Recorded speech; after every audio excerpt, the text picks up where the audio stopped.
अगर मैं नवाल की जगह होती तो हर वक्त अल्लाह का शुक्र अदा करती कि आप जैसी माँ मुझे मिली है, आपके किसी काम में मुदाखलत ना करती। लेकिन इंसान अजीब होता है, जिससे मोहब्बत करता है उसी को दुख देता है। ये सब कुछ आपके साथ नहीं होना चाहिए। शायद नवाल को अंदाजा नहीं है कि आपने उसके लिए कितनी कुर्बानियां दी हैं, लेकिन मुझे अंदाजा है। शुक्रिया अनम बेटा। एक्चुअली आज मुझे जल्द निकलना होगा। क्या तुम अपने लिए नाश्ता बना लोगी? जी बिल्कुल, आप अपने काम पर जाएं, फिक्र ना करें। ठीक है फिर।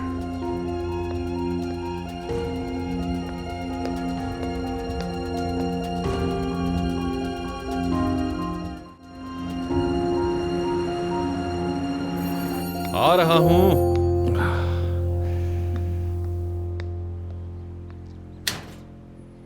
अरे नवाल आ जाओ। Good morning. Good morning. कैसे हैं आप? ठीक हूँ। कुछ हुआ है क्या? क्यों कह रही हो ऐसे? आप एक दफा शीशे में जाके अपना चेहरा देखें। अरे ठीक है सब, बस सोकर उठाऊं शायद इसलिए ऐसा लग रहा है। बात तो कुछ और ही है। बैठो, मैं मुंह धोकर आता हूँ।